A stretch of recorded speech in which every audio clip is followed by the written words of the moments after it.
Just get started in about a minute.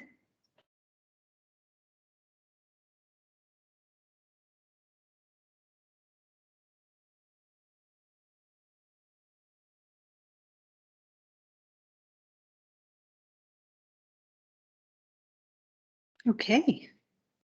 Hello and welcome, everyone. Welcome to this year's Township of Uxbridge 2022 budget presentation. I'm Christy Honey, the Chief Administrative Officer with the Township of Uxbridge, and it is my pleasure to be here with you all today.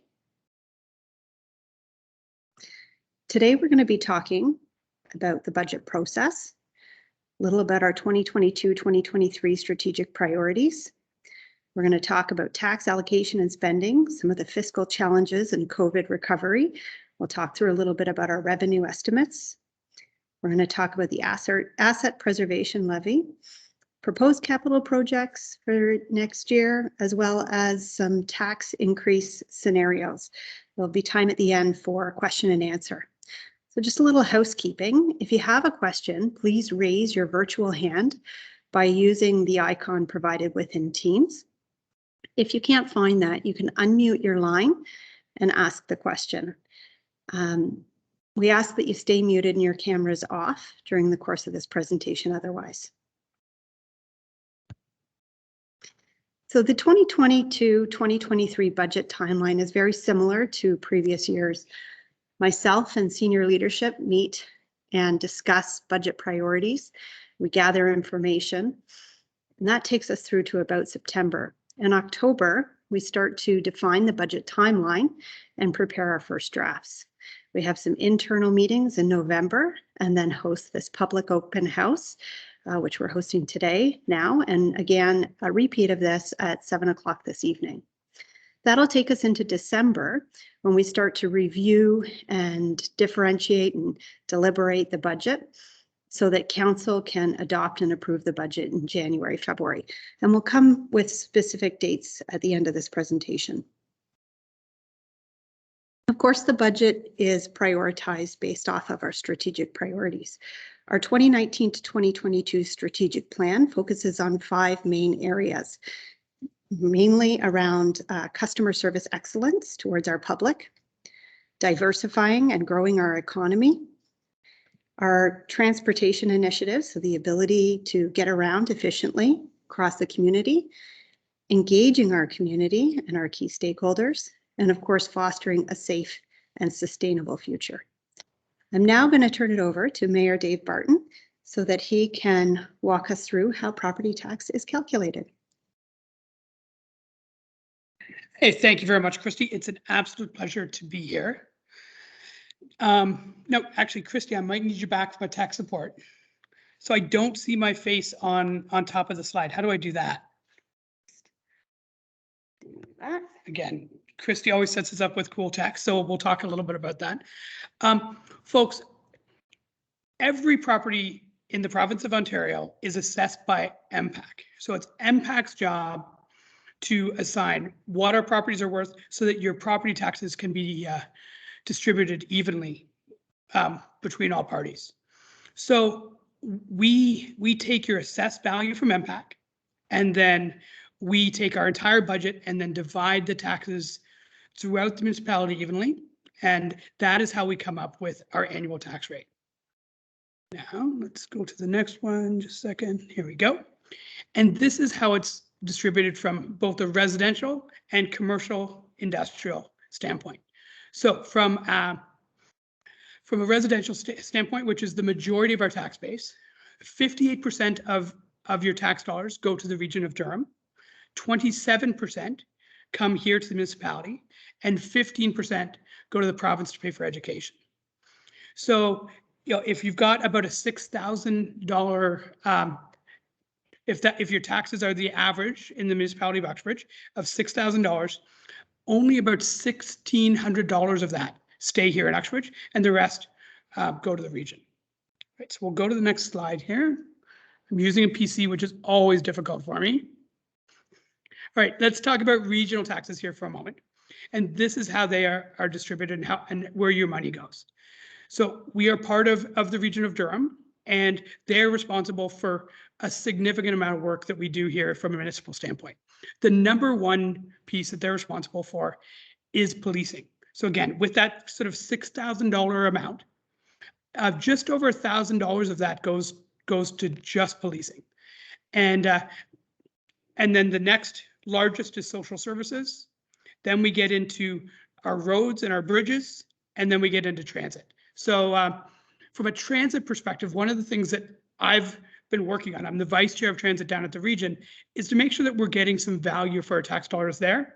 So one thing that's happened, since this term of council is on-demand transit. So if any of you haven't tried that service, I encourage you to do it. It allows you to get picked up almost all the time right at your home and dropped off anywhere within the municipality of Uxbridge, and even to some places outside of Uxbridge, depending on the situation. But the goal is to get you to the major transit hubs so you can get where you need to go without using a vehicle. All right, so we'll go to the next slide here. Now we're going to talk about what we do here in the township of Uxbridge. So the biggest thing from an Uxbridge perspective is our roads. So we maintain 329 kilometers of roads. So if you think of last night, it started to snow right around 5 p.m. And at 5 p.m., we didn't have any trucks, plowing, they weren't servicing the roads quite yet. And in order to get to every road within the municipality of Uxbridge, we need a truck to cover about 660 kilometers of road to get both sides of the road. So that's why it's complex. We have lots of roads to pave, lots to maintain. We have 52 kilometers of sidewalks, bridges, culverts, etc. Then what's really exciting is the fun things that we do as well. No offense, Ben, not all of your stuff is fun, but we have 2,500 participants in public swimming. We've got 2,200 kids doing swimming lessons. We do camps. We've got our museum, 35 kilometers of trails that are maintained, 24 parks, 19 playgrounds. There's just so many great things happening throughout the municipality. So great things happening. And then also a big aspect of what we do is our fire department. So our fire department, let me just move out of the way so you can see that part of the slide. They have over 1,500 fire permits out. We do safety inspections. And then whenever you call 911, there's a car accident or fire, it's their job to come and keep us safe on the days that we need them the most. We'll keep running here, folks. So typically, we have to balance the budget, and there's always pressures. It seems like since I got elected, there's been negative pressures on all ends. There hasn't been a lot of positivity from a budget perspective, but we have to balance things like price increases, all of our capital investments, all the inflationary pressures.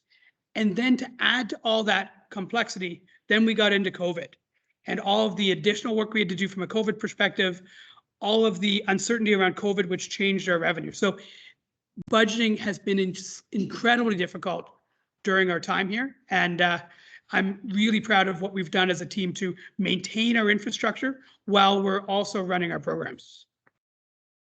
Now, we're going to talk a little bit about the impacts of COVID here from a dollars and cents standpoint. So a lot of our revenue comes from user fees. So, the arena, our halls, camps, and the pool. And most of them are using the same graph. So if you look at the arena here, we were just under $1 million in revenue, about 950 in revenue in 2019. Because of the pandemic, things dropped off completely, very quickly, and dropped our revenue in about half. It was a little bit worse in 2021, and we are hoping to be about halfway back up to the top in 2022, and we're hoping to be fully recovered in 2023. So we've had to estimate where we thought our revenue would be from a budget perspective to try and come up with realistic numbers here. So that's where we're at, and that's some of the impacts that COVID have had. And because user fees are such a significant amount of our budget, that is why it's had a real impact on our business. And I am now going to pass this over to our finance chair, Bruce Garrett. Come on over. I'll move out, you move in. I like the look. Thanks, Dave. Just continue to move with this slide. There we go. Okay, so let's talk about the taxes here and that are used here in Uxbridge. So as you can see, the vast majority comes from residential tax base. You'll see off to the right, there is an element with commercial, and if commercial base was to grow, that would provide some additional support. But you remember from a previous slide that Dave provided that commercial taxes, only 22% of that does support the municipality. So breaking that down, where is that money spent? So within Public Works, it's far and away the biggest budget. You'll see there that between operating and capital, that $66 is spent on per month for the average resident. Again, with Dave's reference to the $600,000 MPAC assessed home, there's 66 of those dollars are going to Public Works. That, as he spoke to, started last night with snow plowing, and then there's road maintenance. Interesting little did you know is that there's $110,000 in the Public Works budget for picking up debris. So items that are dumped on the side of the road and have to be picked up and taken away cost the township about $110,000 a year. You know, when I look at the slide, I think I used to be that guy who would say, where are my tax dollars going? And you look through this, and I think if I look down my street, there's the lighting that makes my street safe. There's the arena that I played a little bit of hockey in, but both of my kids grew up in the arena. There's the library that our family has used. There's the recreation services from the soccer fields to the culture and tourism up at the Heritage Center. There's all these other services that all go into what our taxes go towards. If I shift over a little bit, you can see then that adds up to $144 a month. So it's $144 a month if I was the owner of that $600,000 MPAC assessed value home of what I pay for all of those services. It also includes fire services. I hope it never comes to my home, but it's good to know that I'm paying, $15 a month, knowing that they're there in the event that I need them. All of us as homeowners have a significant capital piece of equipment, if I can put it that way, that we own and maintain. You've also got your cars, you may have a second property and a cottage. So you've got capital assets that you maintain, and we're the same way. We've got roads, we've got land that needs to be maintained, we've got buildings around the municipality that we have to look after, and equipment. So the slide shows that all of those assets, the replacement value of them is $468 million, but we invest heavily in continuing to maintain those assets. This slide in particular is one that I'm really proud of. You'll see that when we came in as this term of council, we came in 2018. So in 2017, there was under $500,000 a year being invested into this asset preservation reserve. I want to add that this isn't a reserve that money is put away in. Money is put to the reserve and used very quickly, often the same year, sometimes the year later. So by the end of this term, when we settle out on this budget, we may have more than tripled that investment to around the $1.5 million range, depending on how budget discussions go, that we continue to invest in maintaining those assets. What are some of those projects? Well, you'll see here some of the proposed projects for this year, depending on what goes through with the budget. There's significant work happening with paving, both in the municipality, in the urban area, and in the rural area. We're starting to address the issues with our stormwater management ponds, specifically the South Balsam one. There's a tanker being replaced. It's over 20 years old, and that's being replaced this year. With our parks, we're investing both in the rural areas and places like the Goodwood Ball Diamond is going to see some significant upgrades. There's a new playground going in at Harima. And then we're continuing to work at the other facilities as well. So an example would be improving accessibility at the Sanford Hall, and we continue to look after the library. That's a long list of activities, capital projects that we plan to look at. And I would frankly say that some municipalities our side would probably look at that list and be somewhat envious. This too is a busy slide. You'll see that unlike other levels of government, we are required by law to balance the budget. Our revenues and our expenditures must balance. You'll see on the right side, once again on Public Works, the vast majority of our operating and capital budgets combined goes to supporting Public Works. But you'll also see that taxation revenue only represents about 52% of the left-hand side. So where else do we get some help? Bottom left corner, you'll see there's user fees. So people who pay to swim, people that have fees at the library, there's revenue raised through the use of the arena. All of that comes together to contribute to balancing that budget. But we still can't do it alone. We need help from other levels of government. So this slide, what you'll notice, I won't go through each one of them, but if you look at how much the blue element was falling.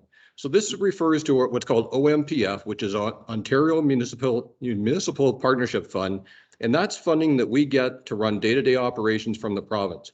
It dropped precipitously from previous governments. We're very thankful, starting in 2018 with the current government, that number has leveled out and remains pretty much the same again for 2022. On the capital side, the one I want to draw your attention to, the blue element across the bottom is referring to the gas tax. So that's federal funding that we're using to help support our capital efforts. And then there's the gray bar that you'll see that's related to the culvert. And then the other one is the OSIFs. That's the Ontario Community Infrastructure Fund. Again, coming from the province of Ontario, it's used directly for capital projects. And the good news with that is we're having the same funding again in 2022. And in the recent budget, they announced they're committed to doubling that over the next 5 years. So we're very thankful to have that as we continue to invest in our infrastructure. But there's another element as well that we're very thankful for. As we were preparing these slides, we recognized that we need to talk more about this, and we're going to do it next year. But there are some projects that you'll see take place in town that we frankly couldn't do on our own. And we're so thankful for the fundraising that's done for projects like the skate park, the pump park, and now the multi-court park that's in Bonner Fields. None of that would happen without the efforts and the support we've got from some of our community partners. And as I said, we'll talk about that next year. So the final slide that I'm going to refer to is this one, and Dave made mention of it already. So with that 600,000 MPAC assessed value home, that homeowner is paying about $6,200 in taxes. You can see that the amount that stays in Uxbridge is $1,719.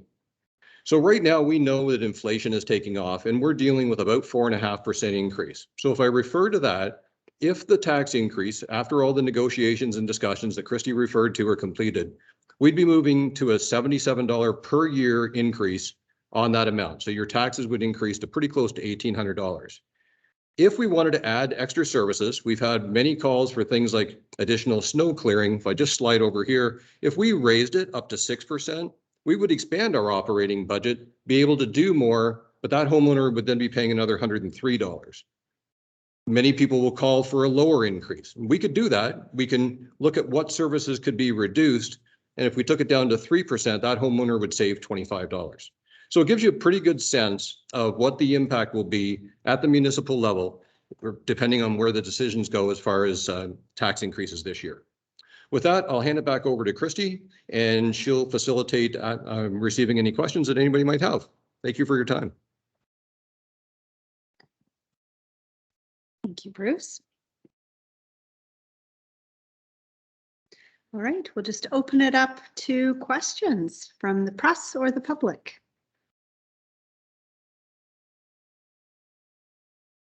Do you see any yet? So no, and I'm going to put Bruce in the spot for ready. Go back. Okay. Again, and I just know what it's like. You knock on doors, you talk to people. I hear all the time. Dave, I live in the country. You know, my kids don't play sports. All I get is garbage collection. Why am I paying $6,000 a year? So if you aren't able to hear Dave, he's talking about people that we hear during campaigning. They live in a rural area and say all they get is garbage pickup, and why am I paying $6,000 or more in taxes? So there are a number of reasons. There's the ones that I talked about where family members are involved in activities in town. There's also the element that people are so much further spread out. So you've got roads that we continue to add, continue to pave. So we've got investment in those, as well as if you're in Quaker Village or Barton Farms, those areas, the services are the houses are much closer together. So we can plow Barton Lane a lot quicker than we're going to be able to clear a 6th concession. Do you want to just run to what garbage collection costs us with the region? We one of my slides. But if you run by, you can kind of see that one piece, but I'm gonna have Okay. to. while we're waiting for more questions. Yeah, just while we're waiting, I'm just gonna scroll through some slides. Are there any other questions? Hi, Bruce. It's Colleen. If there's not, I have a couple that came in through email, but that they can wait for a Well, go bit. ahead with that. That's okay. We'll talk about that rather than the specific cost of picking up garbage. Okay, one of the questions was, somebody was wondering what the impact of all of the new development in town, if that will help the township with their tax revenues. That's a great question. So, and it probably appropriate that comes to me. There is development in other areas around Ward 4, certainly in Willie Pop's area. On Cemetery Road, there's been development, and on Elgin Park Drive. There's a lot happening in Barton Farms area right now on both the north and south side of Brock, and then we're in the early days of the development on Reach Street. So with the growth, it does generate new revenue. There's no question that we're still waiting for that number to be confirmed for this year. But new residents moving in pay taxes. You think that each one is paying $6,000 or $7,000, of which the portion of that stays in Uxbridge. So it does help. It doesn't come without cost though. So we'd be responsible for clearing their roads unless it's a condominium setup. We're going to need the infrastructure as far as additional people to support children in pools and programs and so on. So there is a benefit from a tax-based perspective. You'll see that in some of the southern communities. If a community has got 3% and 4% growth, and I can assure you that that's not what our number is going to be this year, then that's 4% more that they've got in their tax base. And then therefore they're probably facing a lower increase. Uxbridge is very constrained on the growth side of it, and we'll confirm that number as part of this process, but I can assure you it won't be 3 or 4%. Thanks, Colleen, or for whoever provided that question. I have one other one if you have time for it. Sure, let's go. And it was, you mentioned early on about the pricing. And so somebody's wondering, does the price of material goods going up, how does that impact our budget? Right. So there's the consumer price index, and we are somewhat affected by that. There's products, if you think of if you're buying lumber to improve a facility, there are certain elements that we do buy. There's some that we don't. We're not buying a lot of clothing and food and so on, but there are pressures. Things that are insured, so contract services that have to have insurance. The cost of insurance has gone up dramatically. That affects both consumers and corporations. There's things like grass cutting. We're taking a look at that now, but those fees have gone up astronomically. So we're looking at how we can do that more effectively. So yeah, while we're not directly tied to the consumer price index, some of those elements are accelerating, and that's why I referred to that 4.5% that we're dealing with right now. Does anybody other than Colleen have questions? Dave or Christy? No, you could mention, and you probably know the stat, I'm putting you on the spot again. Okay. But our cost of paint on roads went up a lot. Why don't you mention that? Because that's something that will affect our budget this year. Right. So Dave was referring to the cost of paint on the road. So there's a significant investment maintaining the lines that were already in place in the community. So some of the yellow lines down the middle or the white lane markings are in place. This year, one of our commitments was to improving road safety and traffic calming. So there is further investment in that with some of the slow down signs, the lane narrowing and so on. So the cost of that will be higher this year as well. Does anybody else have any other questions? Oh, I do see a hand. Moya's got her hand up. Thanks, Moya. Hi, Bruce. Thanks. Can you hear me? I can indeed. Yep. Okay. Just wondering, in terms of COVID, Dave mentioned earlier that you're looking at 2023 to be fully recovered. Just wondering if you guys have calculated like a percentage impact on this year's budget, or if it's sort of more intangible than that. Well, the good part is usually when we have these open houses and it's in person, we have senior staff here to take questions like that. I can take a shot on it. Donna, are you in a position to answer Moya's question?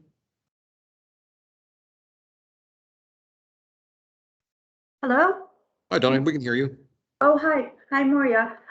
So right now we're just in the process of still finalizing the budgets, not finalizing the budgets, but in preparing the budgets for the budget meetings in December. So I don't actually have a number for you right now, but by the end of the month, for sure we will. And again, it's just, these are our COVID estimates based on what we know now. So yes, we'll have something for you in December. Okay, no problem. Thank you. And Bruce, maybe you or Dave, could you speak a little bit more to that sort of projection of hopefully those impacts being gone by 2023? Yeah, let me just, Dave's just making his way over here and I'll get that slide up so you can refer to that. Perfect. Yeah, so our numbers, and I'm going to lean into the camera here a little bit, but our 2019 numbers were 950, and we're estimating that we'll be just over that in 2023. So that's, again, and this is an estimate. It's based on where we think we're going to see people signing up for, ice, swimming, all those types of things to fully recover. Although I'm actually looking at the actual numbers kind of behind my head, and it is a little bit less from the actual. We were at 463 in 2019, and we'll be at 418 in 2023. Again, that's an estimate, and we'll get better information as we go through the year. And just like we have all the way through, I'm going to say pivot one last time. Hopefully it's the last one we do, but we're going to continue to pivot and try and monitor our costs to keep up with our revenue and providing services. Does that help, Moya, or do you want some more clarification? Well, you didn't use the term new normal yet, so are you sure you're done? Well, I don't know if I'm quite complete this. It really will depend if we get to our new normal. Okay, perfect. No, that was all my questions, but just wondering if this slideshow is posted somewhere or if someone could send it to me maybe? So this is going to be, we're going to actually publish this, so you'll get to see our lovely faces in this as well. So we are going to post this along with the video as well. Okay, thanks so much. Thanks. Are there any other questions? I'll take it because there's one from. Oh, there's one from Pam. Okay. So I'll just slide back in. Again, if anybody has any other questions, happy to hear it. I just saw one pop up from Councillor Beach with reference to impact of insurance. Certainly, I can't quantify exactly what that percentage would be, but we've seen big increases. I think I referred to that with the grass cutting. The contractors have put their fees up dramatically. Snow clearing went up. And if we ask the contractors why it's up so much, they show their insurance rates have gone up. Some have even gotten out of the business. They said, I just can't make any money based on how much this insurance is going to cost. Nobody wants to buy my product, that being snow clearing, when the rates are so astronomically high. Any other questions? Do you want me just to close? I'll talk about it next. Okay. So I'll just refer to what are the next steps. So if you had a lot of fun here, you can come back and hear it all again at 7 o'clock, or maybe there'll be different questions, hard to say. But we've got a long way to go still. So as Chrissy referred to, we're making through each and every department. We had meetings for 3 hours yesterday. We're going right back into them at 1 o'clock this afternoon. So we meet with each department to go through the budgets. Then we come into council, and all the meetings that you see there are public. So we'll revisit each department and have discussions about it where all of council will be able to participate, and then we open it up for members of the public to provide their comments.